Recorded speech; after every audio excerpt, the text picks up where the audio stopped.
So in this video, let's fill the next state table for the four flip-flops D, T, SR, and JK. And also let's learn how we can derive the excitation table for each one. So let's start with D flip-flop. We have one input D, so it could be 0 and it could be 1. So for input 0, the current state Q could be 0 and could be 1. So we'll write it twice. So Q could be 0 and could be 1. And for input 1, we'll write it twice because Q could be 0 and could be 1. So the next state, Q plus in D flip-flop, we learned that Q plus is equal to D. So Q plus will be just 0, 0, 1, and 1.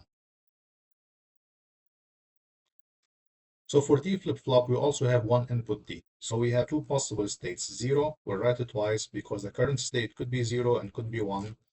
And for one input, we'll write it twice because Q, the current state of the system, could be 0 and could be 1.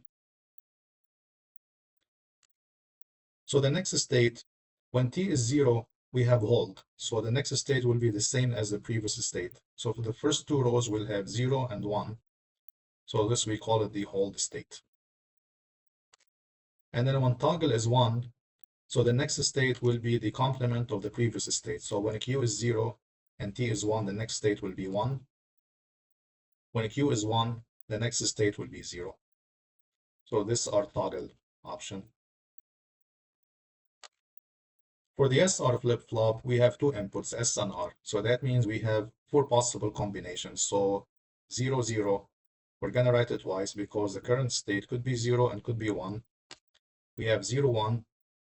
Also, the current state could be 0 and could be 1. So let's write it twice. We have 1, 0. Same. And then we have 1, 1. Current state could be 0 and could be 1. So when S is 0 and R is 0, we hold the previous state. So when Q is 0, the next state will be 0. When Q is 1, the next state will be 1. So this is our hold criteria. When S is 0 and R is 1, we reset the next state to 0. So if it's 0, it will remain 0. And then if it's 1, we will reset it to 0. So this will be our reset criteria. When S is 1 and R is 0, we set the next state to 1. So if the previous state is 0, the next state will be 1. If the previous state is 1, we will hold it. So this will be our set criteria. And then when S is 1 and R is 1, this is our invalid. So both of these here will be our invalid. Then we have JK to solve the invalid situation. So also for JKs, because two inputs, so we have four possible combinations, but we're gonna write each one twice because the current state could be 0, could be 1. 0, 1, the same thing. 0, current state could be 1. 1, 0, current state could be 0, could be 1. And then 1, 1, we'll write it twice. Current state could be 0 and could be 1. So for 0, 0, the next state, we will hold the previous state. So here we'll have 0, 1. So this will be our hold criteria. When J is 0 and K is 1, we will reset it to 0. So this will be, the next state will be 0 and 0. If it's 1, it will go to 0. This will be our same as reset. 1, 0, same as this situation. So we'll set it to 1. So here we'll have 1, 1. This is our set. And then this is the only different than SR flip-flop. So this will work as toggle situation. So if the previous state is 0, the next state will be 1. If the previous state is 1, the next state will be 0. So this will be our toggle. So next, let's try to obtain the excitation table for each one. So for the excitation table, we have to list the current state, which we call the Q, and the next state, which we call the Q plus. And we want to figure out what input is required for each one. So for Q plus, we could have 0, 0, 0, 1, 1, 0, and 1, 1. In D flip-flop, simply D is equal to the next state. So we can write 0, 1, 0, 1, same as Q plus. For T flip-flop, so let's list, we have the current state we call the Q, the next state Q plus. So when Q is 0 and Q plus is 0, we look in the first row here, so T is 0. So from 0 to 1, we are looking in this row here. So the required input is 1. From 1 to 0, we are looking in our last row here, the required input is 1. From 1 to 1, the required input is 0. Now let's look at the SR. So we have the current state Q, the next state Q plus, and then we want to see what are the required inputs S and R.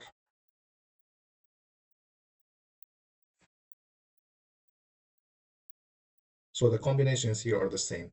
0, 0, 0, 1, 1, 0, and 1, 1.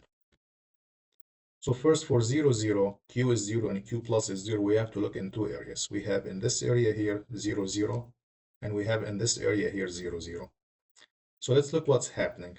In these two rows, we have S is 0 and R is 0, 1. So that means the required inputs are S must be 0, and we don't care about R, because R in the first row is 0, and then in this row it's 1. So let's look at when the current state is 0 and next state is 1. We don't have any other area, so this is the only area we need to look at. So the required inputs are 1, 0. 1, 0. What happened when the current state is 1 and next state is 0? So 1, 0, we have this area here, and that's it. So the required inputs are 0, 1.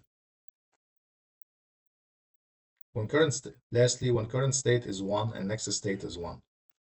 So we need to look in two areas. In this area here, current state is 1 and next state is 1. And then also in this area here, current state is 1 and next state is 1.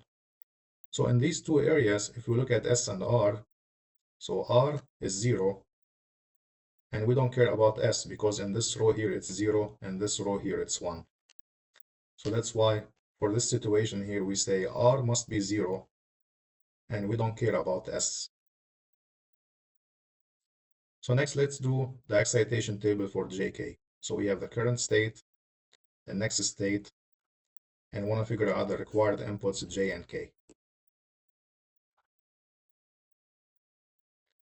So QQ plus, we could have 0, 0, 0, 1, 1, 0, and 1, 1. So let's look first at 0, 0.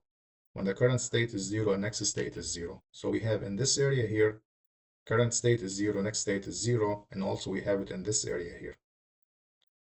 So let's look at J and K. So obviously J is 0 and K, and here it's 0 and here it's 1. So that's why for K we don't care. We could have it as 0, we could have it as 1, but J must be 0. So next let's look at when Q is 0 and next state is 1. So 0, 1, we have it in this area, and also we have it in this area.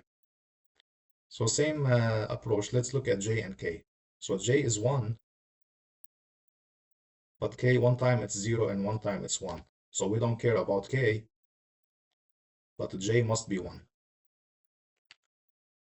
Next, let's look when the current state is 1 and next state is 0. So 1, 0 we have in this area here, and also we have it in this area. So let's look at J and K, what's happening in these two situations or two rows. So K is 1 and J is changing. So that's why we don't care about J, because it could be 0 and it could be 1. That doesn't change our QQ plus, but K must be 1. So lastly, let's see when the current state is 1 and next state is 1. So we are left with these two rows here. Similarly, let's look at J and K in these two rows.